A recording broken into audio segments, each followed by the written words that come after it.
একসময় দিনরাত ২৪ ঘণ্টায় মুজিবের জন্মস্থান গোপালগঞ্জের টুঙ্গিপাড়া থাকত লোকে লোকারণ্য। বঙ্গবন্ধুর মাজারকে কেন্দ্র করে সারা দেশের মানুষ ছুটে যেতেন সেখানে। সেই টুঙ্গিপাড়া এখন দিনের আলোতেই এক ভুতুড়ে নগরী। সন্ধ্যা নামতে নেমে আসে রাজ্যের নীরবতা। সেই নেই কোনো আমেজ, নেই মানুষের ভিড়। অন্যদিকে সাধারণ মানুষের ঘরে ঘরে চাপা ক্ষোভ আর দীর্ঘশ্বাস। এক নাগাড়ে প্রায় ১৬ বছর টুঙ্গিপাড়ার সন্তান শেখ হাসিনা ছিলেন দেশের প্রধানমন্ত্রী। টুঙ্গিপাড়াবাসীর আশা ছিল শেখ হাসিনার বদৌলতে বদলে যাবে তাদের ভাগ্য। এখানে হবে শিল্প প্রতিষ্ঠান, হবে কর্মসংস্থানের সুযোগ। কিন্তু দিন শেষে তারা যে চাষা, সেই চাষায় রয়ে গেছেন। সব মিলে হাসিনার পলায়নের পর কেমন আছেন টুঙ্গিপাড়ার সাধারণ মানুষজন? হাসিনার পলায়নে তারা খুশি নাকি বেজার? চলুন বিস্তারিত জেনে আসা যাক। হাসিনা ক্ষমতায় থাকাকালীন টুঙ্গিপাড়া পরিণত হয়েছিল বাংলাদেশের নতুন রাজধানীতে। মানুষের আনাগোনায় সবসময় লোক সমাগত থাকত। তবে সেখানে খুব বেশি যে অবকাঠামোগত উন্নয়ন হয়েছে তা কিন্তু নয়। উন্নয়ন বলতে শুধু নির্দিষ্ট স্থানে রয়েছে লোক দেখানো কাজ। আর এজন্যই টুঙ্গিপাড়াবাসীর মনে ক্ষোভ। তারা এখনও ঘুম থেকে উঠে জাল নিয়ে যান বিলে, মাছ ধরে তা বিক্রি করে সংসার চালান। কেউ বা কৃষি জমিতে কামলা দিতে ছুটেন। ইদানিং কেউ কেউ মাছের ঘের দিয়েছেন, তা থেকে কিছু আয় করছেন। আবার কেউ মুরগির ফার্ম দিয়ে উপার্জনের চেষ্টা করছেন। এছাড়া বেতের হস্তশিল্প একটি শ্রেণী পেশা হিসেবে বেছে নিয়েছেন। তারা বংশগতভাবে বাঁশ ও বেতের হস্তশিল্প তৈরি করে জীবিকা নির্বাহ করে আসছেন। বঙ্গবন্ধুর জন্মস্থান হওয়ায় এখানে পর্যটন কেন্দ্রিক একটি সেবা খাত গড়ে উঠেছে, যেখানে হোটেল, রেস্তোরাঁ এবং অন্যান্য পর্যটন সম্পর্কিত পেশা দেখা গেছে। সম্প্রতি বঙ্গবন্ধুর বাড়ির পাশের বাড়ির এক যুবকের সঙ্গে কথা হয়। টুঙ্গিপাড়া ৫ নম্বর ওয়ার্ডের এই বাসিন্দাকে এলাকার উন্নয়নের কথা জিজ্ঞেস করতেই তিনি ক্ষেপে ওঠেন। বলেন, উন্নয়ন বলতে এই রাস্তাটি, আর বঙ্গবন্ধুর মাজারে সৌন্দর্য বৃদ্ধি। আরও রয়েছে শেখ হাসিনার একটি বাড়ি। লোকটি বলেন, শেখ হাসিনা এই রাস্তা দিয়ে মাজারে আসেন বলেই রাস্তাটি হয়েছে, না হলে রাস্তাটিও হতো না। হাসিনা আর মুজিবের জন্ম টুঙ্গিপাড়ায় হয়েছে বলে এমন কারো অনেকেই আছেন যাদের আফসোসের শেষ নেই। তাদের দাবি, টুঙ্গিপাড়া এক অভিশপ্ত এলাকা। তারা প্রতি রাতেই চরম উৎকণ্ঠা নিয়ে ঘুমাতে যান। তাদের ভয়, কবে না সাধারণ মানুষজন টুঙ্গিপাড়ায় হামলা চালান। ওদিকে শেখ রাসেল শিশু পার্ক করা হয়েছে বঙ্গবন্ধুর মাজারের পেছনের দিকে। এই মাজারকে ঘিরে গত ১৬টি বছর ছিল এই এলাকা জমজমাট। পর্যটন কর্পোরেশনের নিজস্ব কার্যালয় সহ বঙ্গবন্ধুর মাজারকে কেন্দ্র করে গড়ে উঠেছিল হরেক রকমের হোটেল, মোটেল, রিসোর্ট আর সরকারের নানা সরকারি দফতরের অফিস।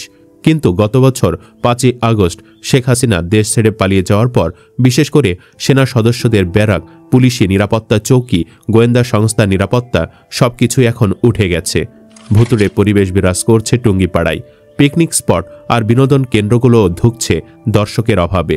একসময় লোকে লোকারণ্য টুঙ্গিপাড়ায় বিরাজ করছে শুনশান নীরবতা। কালীভদ্রে ২-১ দর্শনার্থী আসলেও নিরাপত্তার কথা বিবেচনা করে পুলিশ কাউকে মাজার কমপ্লেক্সে প্রবেশ করতে দিচ্ছেন না। আওয়ামী লীগ ধর্মের অনুসারীদের কেবলাখ্যাত টুঙ্গিপাড়ায় প্রকাশ্যে আওয়ামী লীগ ছাড়া অন্য কোনো দল তাদের কার্যক্রম চালাতে পারত না। অঘোষিত নিষেধাজ্ঞা ছিল তাদের কার্যক্রমের ওপর। তাই সে সময় বিএনপি ও জামায়াতের কোনো রাজনৈতিক অবস্থান তৈরি না হলেও জুলাই আন্দোলনে শেখ হাসিনা পালিয়ে ভারতে আশ্রয় নেওয়ার পর থেকে এখানে বিএনপি ও জামায়াতের নেতারা প্রকাশ্যে রাজনীতি করার সুযোগ পেয়েছেন।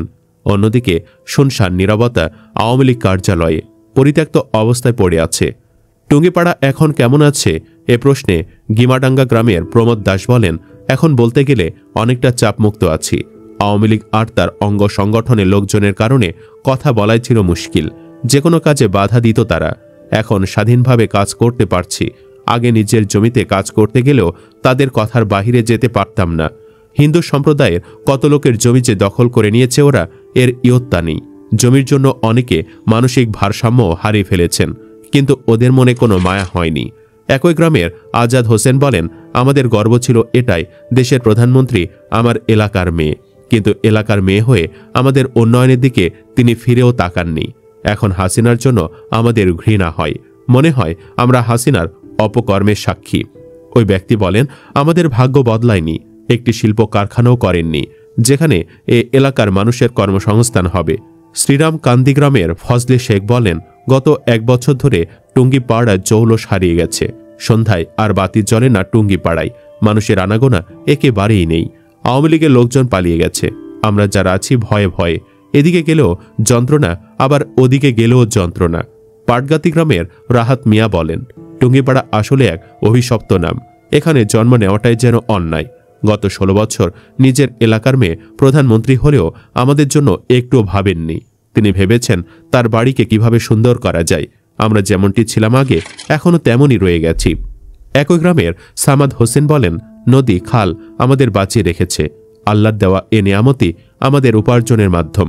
অন্যথায় আমাদের অন্য এলাকায় গিয়ে ভিক্ষা করে খেতে হতো। আসলে টুঙ্গিপাড়াবাসী ভালো নেই। শতকরা 90% মানুষই অবহেলিত। এক রাস্তার শহর টুঙ্গিপাড়া। এই রাস্তা থেকে বাঁশের সাঁকো দিয়ে বাড়ি যেতে হয়, আর একটু দূরে যারা, তাদের ভরসা নৌকা। টুঙ্গিপাড়ায় হিন্দু জনসংখ্যা তুলনামূলক বেশি। টুঙ্গিপাড়া উপজেলা মূলত বঙ্গবন্ধু শেখ মুজিবুর রহমানের জন্মস্থান হিসেবে পরিচিত দেশ বিদেশে। টুঙ্গিপাড়া একটি পৌরসভা ও 5টি ইউনিয়ন নিয়ে গঠিত একটি উপজেলা। গোপালগঞ্জ জেলার দক্ষিণে অবস্থিত এই টুঙ্গিপাড়া, যার উত্তরে গোপালগঞ্জ সদর ও কোটালীপাড়া উপজেলা এবং দক্ষিণে ও পশ্চিমে মধুমতি নদী। 49.13 বর্গমাইল এলাকার টুঙ্গিপাড়া নদী আর খাল বিলে ঘেরা। কথিত রয়েছে, পারস্য এলাকা থেকে আসা কিছু মুসলিম সাধক এই এলাকার প্লাবিত অঞ্চলে টং বেঁধে বসবাস করতে থাকেন। কালক্রমে ওই টং থেকে নাম হয় টুঙ্গিপাড়া। টুঙ্গিপাড়া উপজেলায় মধুমতি নদী ছাড়াও আরও কয়েকটি নদী রয়েছে। সেগুলো হচ্ছে ঘাঘর নদী, দাড়ির গাং নদী, কাটাখাল নদী এবং শালদা নদী। টুঙ্গিপাড়া 4 নং ওয়ার্ডের ইমামুল হক বলেন, এই নদীগুলোই আমাদের বাঁচিয়ে রেখেছে। তবে মনে কোনো কষ্ট নেই। আমরা গরিব, আমাদের এভাবে দিন কাটাতে হবে আশা করতে পারি, কিন্তু আশাহত হলে বলার জায়গাও নেই। শেখ হাসিনা যেখানেই থাকুক ভালো থাকুক, আমরা যেমনই থাকি এ দোয়া সবসময় করি। এলাকার মেয়ে হিসেবে তার প্রতি ভালোবাসা যেমন আছে, ক্ষোভও তেমন রয়েছে। এদিকে গোপালগঞ্জ 3 অর্থাৎ কোটালীপাড়া টুঙ্গিপাড়া আসনে আগামী জাতীয় সংসদ নির্বাচনে জামায়াতের প্রার্থী হিসেবে লড়বেন অধ্যাপক রেজাউল করিম। অধ্যাপক রেজাউল করিম বাংলাদেশের জামায়াত ইসলামী গোপালগঞ্জ জেলার আমির হিসেবে দায়িত্ব পালন করছেন। জামায়াত নেতারা বলছেন, হাসিনা যা পারেনি তারা সেটিই করে দেখাতে চান। জামায়াতের প্রার্থী দলের আমাকে জয়যুক্ত করলে স্থানীয়দের ভাগ্য বদলাতে কাজ করব। অনেকের সাথে কথা বলে জানা গেছে তারা এবার জামায়াতের প্রার্থীকে ভোট দিতে চান। কোটালীপাড়া উপজেলার জামায়াতের আমির সোলাইমান গাজী বলেন, গোপালগঞ্জ 3 আসন থেকে আগামী জাতীয় সংসদ নির্বাচনে জেলা জামায়াতের আমির অধ্যাপক রেজাউল করিমকে জামায়াতের প্রার্থী করায় আমরা খুশি ও আনন্দিত। আমরা ইতোমধ্যেই আমাদের দলীয় কাজ শুরু করেছি। এরই অংশ হিসেবে আগামী 1 মার্চ কোটালীপাড়া উপজেলায় আমাদের প্রার্থীকে সঙ্গে নিয়ে মোটরসাইকেল শোভাযাত্রা করা হবে। কোটালীপাড়া উপজেলা বিএনপির আহ্বায়ক এস.এম. মহিউদ্দিন বলেন, আগামী জাতীয় সংসদ নির্বাচনে গোপালগঞ্জ 3 আসনে আমাদের সম্ভাব্য প্রার্থী স্বেচ্ছাসেবক দলের কেন্দ্র কমিটির সভাপতি এস.এম. জিলানি। আমরা তার পক্ষে কাজ করে যাচ্ছি। উল্লেখ্য, গোপালগঞ্জ 3 আসনে মোট ভোটার সংখ্যা 2,90,300। এর মধ্যে পুরুষ ভোটার 1,48,691 ও নারী ভোটার 1,41,609। সুপ্রিয় দর্শক, আপনার কি মনে হয়, হাসিনার জন্ম হওয়াটা টুঙ্গিপাড়ার জন্য কি অভিশাপ? কমেন্ট বক্সে ইয়েস বা নো লিখে জানিয়ে দিন আপনার মতামত। ভিডিও ভালো লাগলে লাইক দিন এবং শেয়ার করুন, আর অবশ্যই চ্যানেলটি সাবস্ক্রাইব করুন। ধন্যবাদ।